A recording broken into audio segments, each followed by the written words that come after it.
श्रीमद्भागवते महापुराणे दशमस्कन्धे अथ नवमोऽध्यायः। श्रीशुक उवाच एकदा गृहतासीषु यशोदानन्दगेहिनी कर्मान्तरनियुक्तासु निर्ममन्तः स्वयं ददी यानि यानि गीतानि तद्बालचरितानि च ददि निर्मन्तने काले स्मरन्ति तान्यगायत। क्षौमं वासः पृथुकटितटे बिभ्रति सूत्रनद्धं पुत्रस्नेहस्नुतकुचयुगं जातकम्पं च सुब्रूः रज्ज्वाकर्षश्रमभुजचलत् कङ्कणौ कुण्डले च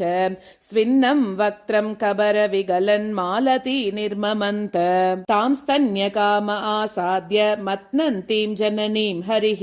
गृहीत्वा ददिमन्तानं न्यषेदत्प्रीतिमावहन् तमङ्कमारूढमपाययत्स्तनं स्नेहस्नुतं सस्मितमीक्षति मुखम् अतृप्तमुत्सृज्य जवेन सा ययौ उत्सिच्यमाने पयसि त्वदिश्रिते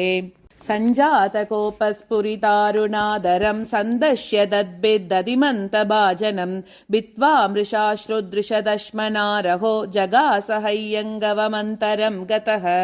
उत्तार्य गोपी सुश्रुतं पयः पुनः प्रविश्य सन्दृश्य च दद्यमत्रकं भग्नं विलोक्य स्वसुतस्य कर्म तत् जहासतं चापि न तत्र पश्यति उलूकलाङ्ग्रेरुपरि व्यवस्थितं मर्काय कामं दददं शुचिस्थितं हैय्यङ्गवं चौर्यविशङ्किते क्षणं निरीक्ष्य पश्चात् सुतमागमच्चनैः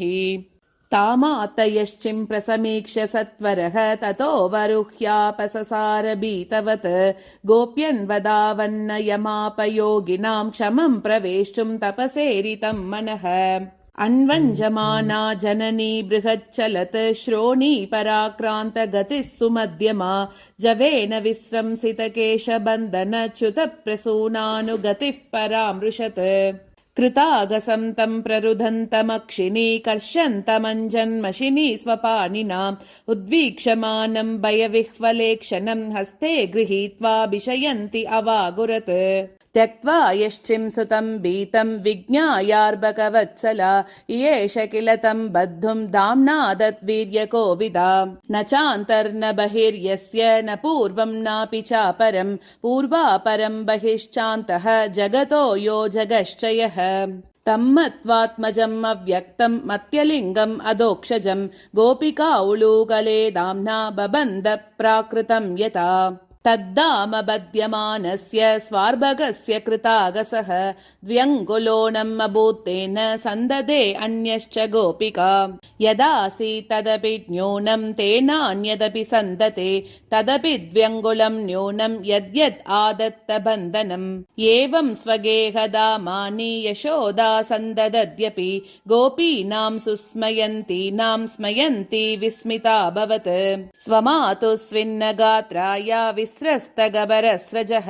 दृष्ट्वा परिश्रमं कृष्णः कृपयासीत् स्वबन्धने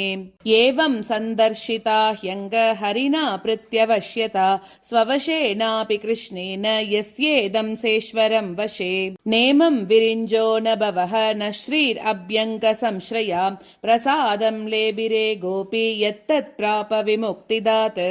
नायं सुकापो भगवान् देहिनां गोपिकासुतः ज्ञानिनां चात्मभूतानां यथा भक्तिमतामिह कृष्णस्तु गृहकृत्येषु व्यग्रायां मातरि प्रभुः अद्राक्षीतर्जुनौ पूर्वं गुह्यकौ दनदात्मजौ पुरा नारदशापेन वृक्षतां प्रापितौ मदात् नलकूबरमणिग्रीवौ इति ख्यातौ श्रियान्वितौ इति श्रीमद्भागवते महापुराणे पारमहंस्यां संहितायां दशमस्कन्धे पूर्वार्धे गोपीप्रसादो नाम नवमोऽध्यायः।